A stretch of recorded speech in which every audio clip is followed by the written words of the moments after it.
샬롬, 일론 머스크 9번째. 별들 사이를 누빌 수 있다는 희망을 지키고 싶었어요. 머스크의 말이다. 그리고 새로운 회사가 설립되어 혁명적인 로켓을 창조하지 않는 한 그럴 가능성이 없었지요. 머스크의 우주를 향한 모험은 화성 탐사에 대한 관심을 불러일으키기 위한 비영리 활동으로 시작되었지만 이제 거기에 자신의 커리어를 장식할 동기가 더해졌다. 그는 원대한 아이디어에 의해 추진되는 대담한 일을 할 터였다. 그러나 그는 또한 그것이 지속될 수 있도록 실용적이고 수익성이 있기를 원했다. 그것은 곧 로켓을 이용해 상업용 위성과 각국 정부의 공공위성을 발사하는 것을 의미했다. 그는 비용이 너무 많이 들지 않는 작은 로켓에서 시작하기로 결정했다. 우리는 멍청한 일을 하겠지만 멍청한 일을 대규모로 하지는 말자고요. 그가 켄트롤에게 말했다. 머스크는 록히드와 보잉처럼 대형 탑재체를 쏘아 올리는 대신 마이크로 프로세스 발전으로 가능해진 소형 위성을 위한 저렴한 로켓을 만들기로 했다. 그는 한 가지 핵심 지표, 즉 탑재체 1파운드당 궤도에 올리는 비용을 줄이는 데 집중했다. 비용 대비 추진력을 극대화하는 것을 목표로 잡으면서 머스크는 엔진의 추력을 높이고 로켓의 질량을 줄이며 재사용이 가능하도록 만드는 데 집착하게 되었다. 그는 모스크바에 동행했던 2명의 엔지니어를 영입하려고 했다. 하지만 마이크로 크리피는 로스앤젤레스로 이주하길 원치 않았다. 워싱턴 DC에 본사를 둔 CIA가 투자한 벤처기업 엔쿠텔에서 근무하고 있었을 뿐 아니라 과학정책 분야에서 유망한 장래를 내다보고 있었기 때문이다. 실제로 조지 부시 대통령은 2005년에 그를 나사의 국장으로 임명했다.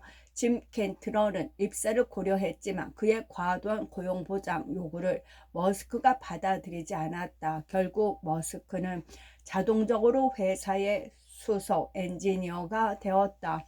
2002년 5월 머스크는 영리법인 스페이스 익스플레레이션 테크놀로리스를 설립했다. 처음에 그는 첫 글자를 따서 SET라고 회사를 칭했다. 몇 달 후 그는 자신이 가장 좋아하는 글자를 강조하는 동시에 보다 기억하기 쉽게 할 요량으로 사명을 스페이스 X로 변경했다. 초기 프리테이션에서 머스크는 2003년 9월까지 첫 로켓을 발사하고 2010년까지 화성에 무인 탐사를 보내는 것이 목표라고 밝혔다. 이렇게 그는 자신이 페이팔에서 확립한 전통, 즉 자신의 무모한 개념을 완전히 비친 것으로 단지 매우 늦어지는 것으로 바꿔주는 비현실적인 타임라인을 설정하는 전통을 이어나갔다.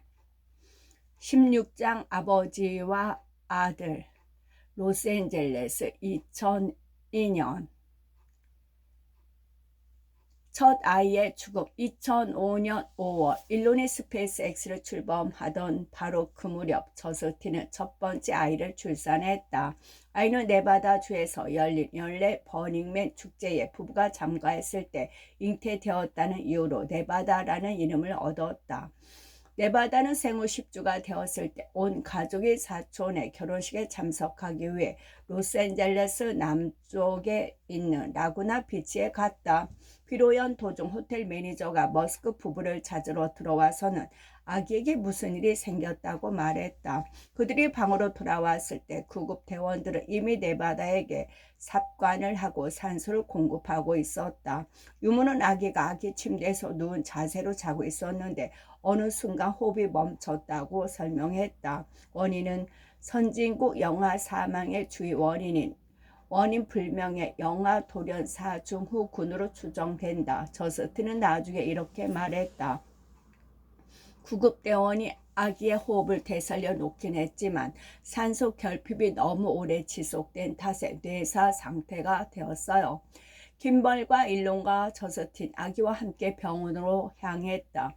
네바다는 뇌에서 판정을 받은 상태로 3일 동안 생명유지 장치를 달고 생을 유지했다. 마침내 호흡기를 끄기로 결정했을 때 일론은 아기의 마지막 심장 박동을 느꼈고 저스틴은 아기를 품에 안고 죽음의 떨림을 느꼈다. 일론은 주체할 수 없이 흐느꼈다. 마치 늑대처럼 울었어요. 그의 어머니는 말한다. 늑대처럼. 일론이 도저히 집으로 돌아가지 못하겠다고 해서 김벌은 부부가 베벌리 월서 호텔에 머물도록 조처했다. 호텔 지배인은 그들에게 프레지테이션 스위트를 내주었다. 일론은 그에게 호텔로 가져왔던 네바다의 옷과 장난감을 주어달라고 부탁했다. 일론이 가까스로 집에 가서 한때 아들의 방이었던 것을 보기까지 3주가 걸렸다. 일론은 슬픔을 조용히 감내했다. 퀸스 대학교에서 사귄 친구 나베이드 베룩은 그가 집에 돌아오자마자 로스앤젤레스로 날아와 곁을 지켰다. 베룩은 말한다. 저스틴과 나는 그간의 일에 대한 대화에 일론을 끌어들이려 했지만 그는 그 일에 대해 이야기하고 싶어 하지 않았지요. 그래서 그들은 대신 영화를 보고 비디오 게임을 하며 시간을 보냈다. 오랜 침묵의 시간이 흐른 후 베룩이 물었다. 기분은 어때? 잘 지내고 있는 거지? 하지만 일론은 그런 대화 자체를 완전히 차단했다. 그의 표정을 읽을 수 있을 정도로 오랫동안 그를 알고 지내온 사이였기에 그가 그 일에 대해 이야기하지 않기로 결심했다는 것을 알 수 있었어요. 페룩의 말이다. 반대로 저스틴은 자신의 감정에 매우 솔직했다. 남편은 내가 네바다의 죽음에 대한 감정을 표출하는 것을 달가워하지 않았어요. 그녀는 말한다. 그는 내가 감정을 숨김없이 털어놓으면서 감정적으로 자기를 조종하려 한다고 말하기도 했어요. 저스틴은 그가 그렇게 감정을 억압하는 것이 어린 시절에 발달된 방어 기제 때문이라고 생각한다. 그는 어두운 상황에 처하면 감정을 차단해 버려요. 그에게는 그것이 생존을 위한 방법인 것 같아요. 악화된 아버지와의 관계. 네바다가 태어났을 때 일론은 손자를 보러 오라고 남아공의 아버지를 초대했다. 그렇게 머스크는 남아공을 떠난 지 13년 만에 아버지와 화해하거나 적어도 악령을 쫓아낼 기회를 얻게 되었다. 형은 아버지의 첫 아들로서 아버지에게 증명해야 할 무언가가 있었던 게 아닌가 싶어요. kim벌의 말이다. 에롤은 새 아내와 둘 사이에 어린 자녀 2명 그리고 아내가 이전 결혼해서 낳은 3명의 아이들까지 모두 데리고 로스앤젤레스로 향했다. 물론 7장의 비행기 티켓 값은 모두 일론이 지불했다. 요하네스버그에서 출발한 비행의 첫 번째 구간을 마치고 노스캐롤라이나 주 랠리에 도착했을 때 에롤은 델타 항공 담당자로부터 호출을 받았다. 나쁜 소식이 있습니다. 담당자가 말했다. 아드님께서 손자 네바다가 사망했다는 소식을 전해달라고 하셨습니다. 일론은 그 내용을 직접 말할 자신이 없었기에 항공사 담당자에게 대신 전해달라고 부탁한 것이다. 에롤이 전화를 받자 김벌은 상황을 설명하며 말했다. 아버지 오시면 안 돼요. 김벌은 아버지에게 발길을 돌려 남아공으로 돌아가라고 설득했지만 에롤은 거부했다. 아니다. 이미 미국에 도착했으니 로스앤젤레스에 가봐야 되겠다. 에롤은 베벌리와 윌셔 호텔 펜트하우스 규모를 보고 놀랐던 기억을 떠올렸다. 아마도 그때까지 내가 본 호텔 방 중 가장 놀랍지 않았나 싶어요. 일론은 넋이 나간 듯 보였지만 복잡한 심정으로 애정에 목말라 있기도 했다. 그는 거칠고 거만한 성격의 아버지가 그런 나약한 모습에 자신을 보는 것이 불편했지만 아버지가 떠나기를 원하지도 않았다. 결국 그는 아버지와 그의 세 가족이 로스앤젤레스에 머물 것을 종용하게 이르렀다. 남아공으로 돌아가지 않으셨으면 좋겠어요. 그가 말했다. 제가 여기서 집을 사드릴게요. 김벌은 깜짝 놀랐다. 아니야. 좋은 생각이 아니야. 그가 일론에게 말했다. 형은 아버지가 얼마나 유명한 인간인지 벌써 잊었어? 그러지 마, 형. 이건 자기나 마찬가지라고. 하지만 동생이 설득하려고 애쓸수록 일로는 더욱 슬퍼졌다. 수년 후 김벌은 어떤 갈망이 형에게 그런 동기를 부여했는지 다시 한번 되짚었다. 아들이 죽는 것을 지켜본 일이 아버지가 곁에 있기를 원하도록 이끈 게 분명해요. 그가 내게 말했다. 일로는 에롤과 그의 가족을 위해 말리부에 집 한 채를 마련하고 시중에 나온 가장 큰 랜드로버 차 한 대까지 사주었다. 뿐만 아니라 아이들이 좋은 학교에 다니도록 주선한 후 날마다 자신의 차로 학교에 태워주기도 했다. 하지만 상황은 금세 이상해졌다. 일로는 당시 56살이던 아버지가 15살의 의붓딸 자나에게 불편할 정도로 세심한 관심을 기울이는 상황이 우려되기 시작했다. 일로는 아버지의 부적절한 처신과 관련해 분노하는 한편 아버지의 의붓 자식들에 대한 깊은 동정심과 애틋한 유대감을 갖게 되었다. 그는 아이들이 어떤 삶을 살아야 하는지 잘 알고 있었다. 그래서 아버지에게 말리부에서 차로 45 정도 떨어진 해안에 정박할 수 있는 요트를 사주겠다고 제안했다. 그곳에서 혼자 살면서 주말에만 가족을 보러 오라는 조건이었다. 그것은 이상한 아이디어였을 뿐만 아니라 나쁜 아이디어이기도 했다.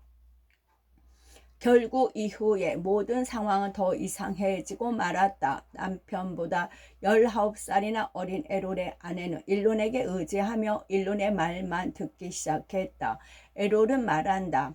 아내는 이제 내가 아니라 일론을 자신의 삶을 책임지는 사람으로 보았지요. 상황이 그렇게 흐르다 보니 문제가 더 심각해졌다오. 어느 날 에롤이 보트에 올라 있을 때 일론으로부터 메시지 한 통이 날아왔다. 상황이 좋아지기는커녕 엉망이 되어 있으니 에롤에게 남아공으로 돌아가라는 내용이었다. 에롤은 그렇게 했다. 몇 달 후 그의 아내와 아이들도 남아공으로 돌아갔다. 아버지를 더 나은 방향으로 바꾸기 위해서 협박도 하고 보상도 하고 논쟁도 벌이고 별의별 시도를 다 했지요. 일론이 나중에 한 말이다. 그런데 그는 머스크는 오랜 시간 말을 잊지 못했다. 말도 안 되게도 더 나빠졌어요. 인적 네트워크는 디지털 네트워크보다 복잡하기 마련이다. 17장 도약 스페이스X 2002년 로켓 엔진 제작. 아이다호의 시골 지역에서 자란 톰 뮬러는 어린 시절 모형 로켓을 만들어 노는 것을 좋아했다. 로켓 키트를 수십 개나 만들었죠. 물론 로켓은 매번 추락하거나 폭발해 버렸게 오래 갖고 있지는 못했어요. 그의 고향인 인구 2,500명의 세인트 메리스는 캐나다 국경에서 남쪽으로 약 160km 떨어진 벌목 마을이었다. 윌러의 아버지는 벌목공으로 일했다. 어렸을 때 늘 용접기나 여타 도구를 들고 통나무 트럭에서 일하던 아버지를 돕곤 했어요.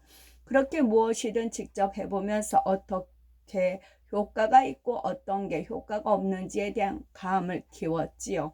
군더더기 없는 근육질 체격에 움푹 팬 턱과 새카만 머리카락을 가진 뮬러는 장래의 벌목공다운 거친 인상을 풍겼다. 하지만 내면은 머스크 못지않은 학구파였다. 그는 시간만 나면 지역 도서관에 가서 공상과학 소설을 탐독했다.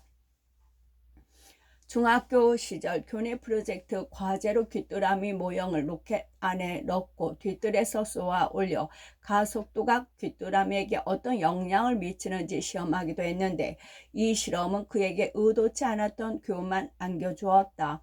낙하산은 펴지지 않았고 로켓은 땅에 곤두박질 쳤으며 귀뚜라미들은 죽었다. 한동안 그는 우편 주문으로 로켓 키트를 구입하기도 했지만 어느 시점부터는 처음부터 직접 로켓을 만들기 시작했다. 14살 때 그는 아버지의 용접 토치를 일종의 엔진으로 개조했다. 거기에 물을 주입하고 그것이 성능에 어떤 영향을 미치는지 확인하고 싶었어요. 그런데 정말 신기하게도 물을 추가하니까 추진력이 더 강해지더군요. 그는 이 프로젝트 지역과학경진대회에서 2등을 수상하여 로스앤젤레스에서 열리는 국제 결선에 출전할 수 있는 자격을 얻었다. 비행기를 타본 것은 그때가 처음이었다. 웃음 근처에도 못 미쳤어요. 로봇이니 뭐니 수준 높은 작품들이 많이 출전했는데 다들 아버지들이 만들어준 것 같았어요. 적어도 나는 직접 프로젝트에 임했다는 사실에 위안을 삼았지요. 그는 아이다호 대학교에 진학해 여름방학과 주말을 벌목공으로 보내며 학업을 마쳤다. 졸업 후 그는 항공우주 분야에서 일하기 위해 로스앤젤레스로 이주했다.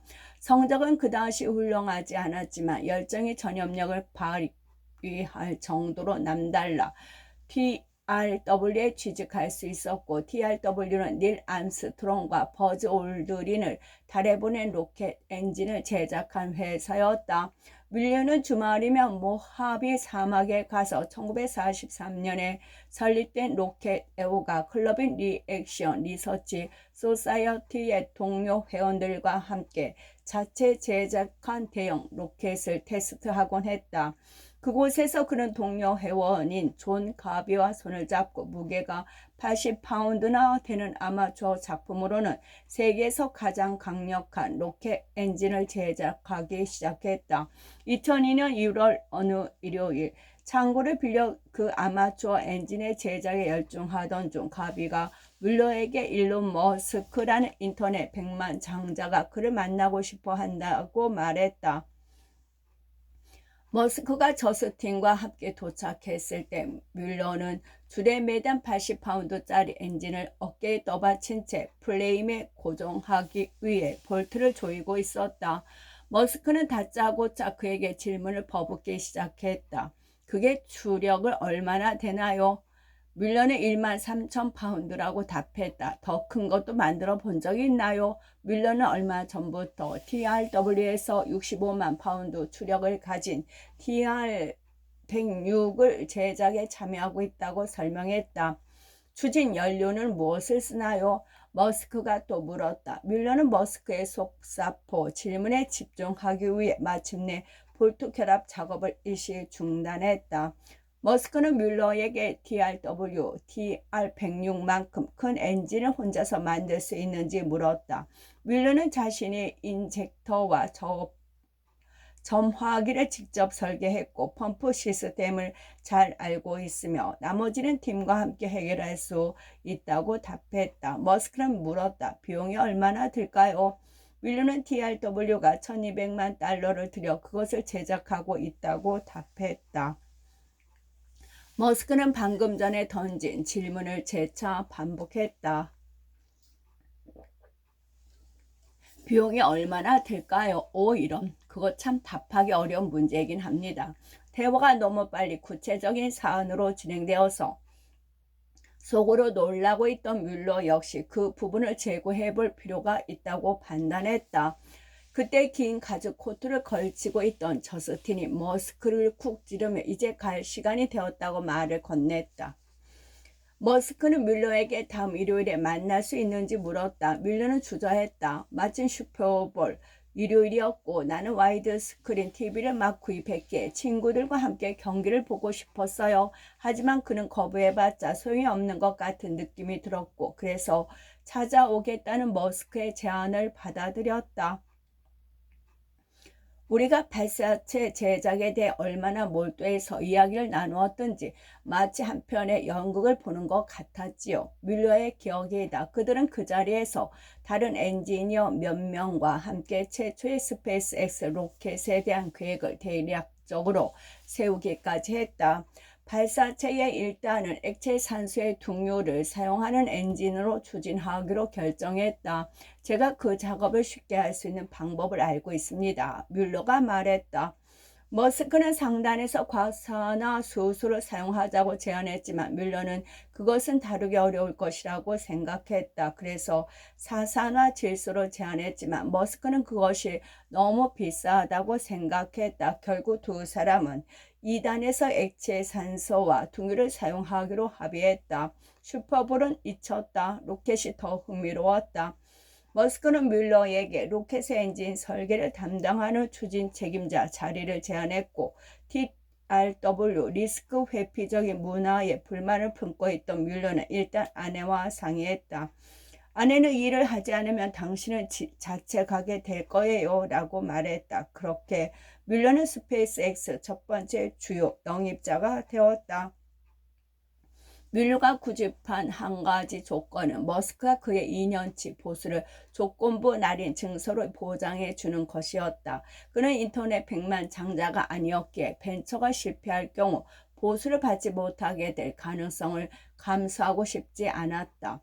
머스크는 동의했다. 하지만 일로 머스크는 뮬러를 스페이스X 공동 창업자가 아닌 직원으로 여기게 되었다. 이것은 머스크가 페이팔 시절에도 중요하게 여겼고 테슬라를 창업하면서도 마찬가지로 중시할 투자와 관련된 문제였다. 그는 회사에 투자할 의사가 없다면 창업자 자격이 없다고 생각했다. 2년치 월급을 조건부 날인 증서로 예치해달라면서 자신을 공동 창업자로 생각해서는 안 되는 거지요. 머스크는 말한다. 공동 창업자가 되려면 영감과 땀, 리스크가 어느 정도 조합이 되어야 하는 겁니다. 점화. 뮬러와 다른 엔지니어 몇 명을 영입할 수 있게 되자 본사와 공장이 필요해졌다. 머스크는 말한다. 호텔 회의실에 빌려 모이곤 하던 상황이었지요. 그래서 내가 대부분의 항공우주 회사가 있는 동네를 둘러보기 시작했어요. 그러다 LA 공항 인근에 위치한 오래된 창고를 발견했죠. 스페이스X 본사 및 그와 인접한 테슬라 디자인 스튜디오는 엄밀히 말하면 공항 인근의 로스앤젤레스 카운티에 속한 소도시인 호손에 있지만 여기서는 편의상 그 위치를 로스앤젤레스라고 칭할 것이다. 공장을 설계할 때 머스크는 디자인과 엔지니어링, 제조팀이 모두 함께 모여 있어야 한다는 자신의 철학을 따랐다. 조립 라인에 있는 사람들이 즉각적으로 디자이너나 엔지니어를 붙잡아 세우고 대체 왜 이런 식으로 만든 거예요? 라고 따질 수 있어야 하는 거예요. 머스크가 뮬러에게 설명했다. 가스 레인지 위에 자기 손을 올려놓으면 뜨거워지자마자 바로 떼야 되지만 다른 사람의 손이 올라가 있으면 무언가 조치를 하는데 시간이 더 오래 걸리기 마련이지요. 팀이 성장함에 따라 머스크는 자신의 리스크에 대한 내성과 의도적인 현실 왜곡 논리를 자신의 팀에도 불러넣었다. 부정적으로 생각하거나 무언가를 할 수 없다는 태도를 보이면 다음 회의에 초대받지 못했지요. 뮬러의 회상이다. 그는 그저 어떻게든 일을 해낼 사람들을 원했어요. 이는 사람들이 불가능하다고 생각하는 일을 해내도록 유도하는 좋은 방법이었다. 하지만 그것은 나쁜 소식을 전하거나 결정의 의문을 제기하길 두려워하는 사람들에게 둘러싸이기도 좋은 방법이었다. 머스크와 젊은 엔지니어들은 종종 밤늦게까지 일한 후 데스크톱 컴퓨터에 퀘이트 3 아레나 같은 멀티플레이어 슈팅 게임을 띄워놓고 휴대전화로 상의하면서 새벽 3시까지 데스매치에 몰두하곤 했다. 머스크의 게임 속 별명은 랜덤 9이었고 가장 공격적이었다. 우리는 미친 사람처럼 서로에게 소리 지르고 고함을 질러대곤 했습니다. 한 직원의 말이다. 그리고 우리 중 일론이 가장 활발하게 참여했다고 할 수 있습니다. 대개 승리의 궤가는 머스크의 자지로 돌아갔다. 그는 놀랍도록 그런 게임을 잘했어요. 또 다른 직원의 말이다. 반응이 엄청나게 빠른 데다가 모든 트릭은 물론이고 상대에게 몰래 다가가는 방법까지 꿰뚫고 있었죠. 머스크는 제작 중인 로켓의 이름을 스타워즈에서 나온 우주선의 이름을 따서 펠건 1호로 지었다. 엔진 이름은 뮬러에게 맡겼다. 뮬러는 단순한 문자와 숫자가 아닌 멋진 이름을 원했다. 협력업체 중 한 곳의 직원이 매 사냥꾼이었는데 그녀가 맥과의 각기 다른 종별 이름을 하나하나 열거했다. 뮬러는 1단 엔진은 멀린, 2단 엔진은 캐스트롤이라는 이름을 골라 붙였다. 멀린은 쇠 황조롱이를, 캐스트롤은 황조롱이를 의미한다.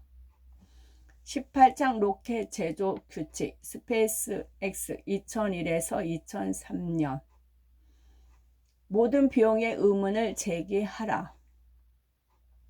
머스크는 비용 절감에 예리하게 초점을 맞추었다. 단순히 자신의 돈이 걸려있기 때문만은 아니었다. 그것도 하나의 요인이긴 했지만 화성 식민지 개척이라는 궁극적인 목표를 달성하기 위해서는 무엇보다 비용 효율성이 중요했기 때문이다. 그는 항공우주 분야의 공급업체들이 자동차 업계의 유사한 부품보다 100배나 높은 가격을 책정하는 것에 이의를 제기했다.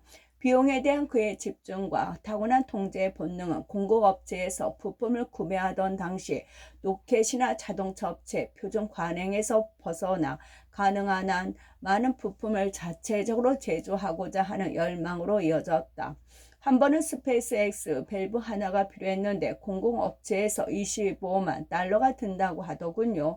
뮬러의 회상이다. 머스크는 말도 안 되는 소리라며 직접 만들어야 한다고 뮬러에게 말했다. 그들은 몇 달 만에 훨씬 적은 비용으로 밸브를 만들 수 있게 되었다.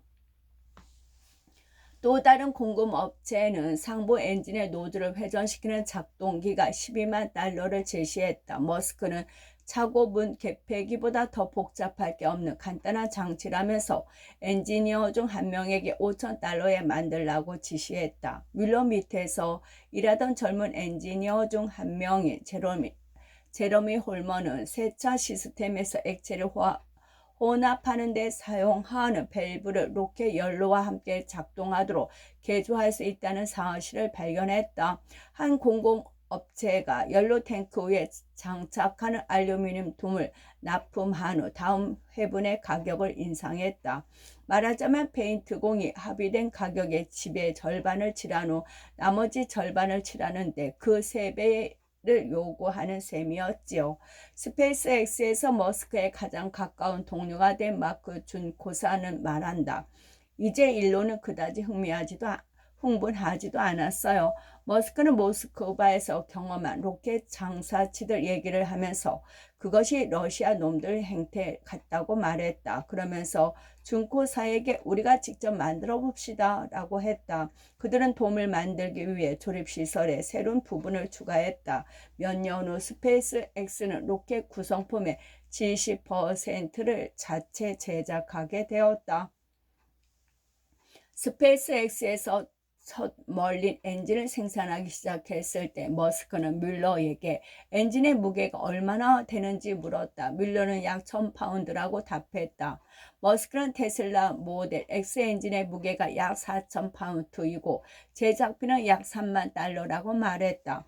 테슬라 엔진이 당신이 만든 엔진보다 4배가 무거운데 왜 돈은 당신 엔진에 그렇게 연병할 정도로 더 많이 들어가는 거요? 한 가지 이유는 로켓 부품은 군과 나사에서 요구하는 수백 가지 사양과 요구사항을 준수해야 했기 때문이다. 대형 항공우주 회사에서 엔지니어들은 그런 요구사항을 마치 교리라도 되는 것처럼 충실히 따랐다. 하지만 머스크는 그 반대로 움직였다. 엔지니어들에게 모든 사양의 의문을 제기하라고 했다. 그것은 나중에 그 알고리즘이라고 불리는 5가지 체크리스트의 첫 번째 단계가 되었고 그가 제품을 개발할 때 빈번히 입에 올리는 만트라가 되었다. 엔지니어 중 한 명이 무언가를 해야 하는 이유로 요구사항을 언급할 때마다 머스크는 누가 그 요구사항을 만들었나요? 라며 그를 질타했다. 군대나 법무당국이라고 답하는 것만으로는 충분하지 않았다. 머스크는 해당 요구사항을 만든 실제 인물의 이름까지 대라고 우겼다. 엔진이나 연료 탱크의 인증을 받는 방법에 대해 이야기하면 머스크는 왜 그렇게 해야 하나요? 라고 묻곤 했어요. 보잉 출신으로 스페이스X 발사 및 테스트 담당 부서장이 된 팀 부자는 말한다. 그러면 우리는 국역 표준이 그렇게 해야 한다고 명시되어 있습니다. 라고 대답하곤 했지요. 그러면 그는 누가 그렇게 명시했죠? 왜 그게 합리적이죠? 라고 되묻곤 했어요. 그는 모든 요구사항을 권장사항으로 취급하라고 반복해서 지시했다. 변경할 수 없는 유일한 것은 물리 법칙에 의해 결정된 것들 뿐이었다. 광적인 긴박감을 유지하라. 멀린 엔진을 개발할 때 뮬러는 버전 중 하나를 완성하기 위해 공격적인 일정을 제시했다. 하지만 머스크는 보기에 충분히 공격적이지 않았다. 도대체 왜 이렇게 오래 걸리는 거요? 이건 말도 안 돼. 반으로 줄이세요. 뮬러는 난색을 표했다. 이미 반으로 줄인 일정을 그렇게 다시 반으로 줄일 수는 없습니다. 머스크는 그를 차갑게 쳐다보며 회의가 끝난 뒤에 나무라고 말했다. 둘만 남았을 때 그는 뮬러에게 계속 엔진 책임대로 남고 싶은지 물었다. 뮬러가 그렇다고 말하자 머스크는 그럼 내가 뭔가를 요구하면 연명할 그냥 그렇게 해주시오 라고 했다. 뮬러는 이에 동의하고 임의로 일정을 반으로 줄였다. 그리고 어떻게 됐을까요? 뮬러가 물었다. 결국 원래 일정에 잡혀있던 시간을 거의 다 들인 후에야 완성이 되었지요. 머스크에 미친 스케줄은 때때로 불가능을 가능으로 만들기도 했지만 매번 그러지는 못했다. 뮬러는 말한다. 머스크에게는 절대 안 된다고 말하면 안 된다는 것을 배웠지요. 그냥 해보겠다고 말하고 나중에 잘 안 되면 그 이유를 설명하면 되는 겁니다. 머스크는 딱히 그럴 필요가 없는 경우에도 비현실적인 일정을 고집했다. 예를 들면 그는 아직 제작되지도 않은 로켓 엔진에 사용할 테스트 스탠드를 몇 주 내에 세우라고 지시했다. 광적인 긴박감이 우리의 운영 원칙입니다. 그는 반복해서 선언했다. 긴박감은 그 자체로 효과가 있어서 엔지니어들이 제1원리에 입각한 사고를 하게 만들었다. 하지만 뮬러가 지적했듯이 그것은 또한 정신적으로 유해한 측면이 있었다. 사람들이 해낼 수도 있겠다는 생각하는 선에서 공격적인 일정을 정하면 사람들은 더 많은 노력을 기울이려고 할 겁니다. 하지만 물리적으로 불가능한 일정을 제시하면 어떻게 되겠습니까? 엔지니어들이 바보가 아니잖아요. 사기만 떨어지게 되죠. 이것이 이론의 가장 큰 약점입니다. 스티브 잡스도 이와 유사한 형태를 보였다. 그의 동료들은 이를 현실 왜곡장이라고 불렀다. 그는 비현실적인 기한을 설정하고 사람들이 난색을 표하면 눈도 깜빡이지 않고 그들을 응시하며 두려워하지 마시오. 할 수 있어요. 라고 말하곤 했다. 이런 방식은 직원들의 사기를 떨어뜨리기도 했지만 결국 다른 회사에서는 하지 못하는 일을 해내게 만들기도 했다. 일론이 제시한 일정이나 비용 목표는 대부분 완전히 달성하지 못했지만 그래도 우리가 모든 동종 업체보다 앞서 나갔지요. 뮬러는 인정한다. 우리는 역사상 가장 저렴한 비용으로 가장 멋진 로켓을 개발하면서 우리가 이룬 성과에 매우 만족하곤 했어요. 보수는 우리한테 늘 만족하진 않았지만 말이에요. 실패를 통해 배워라. 머스크는 끝.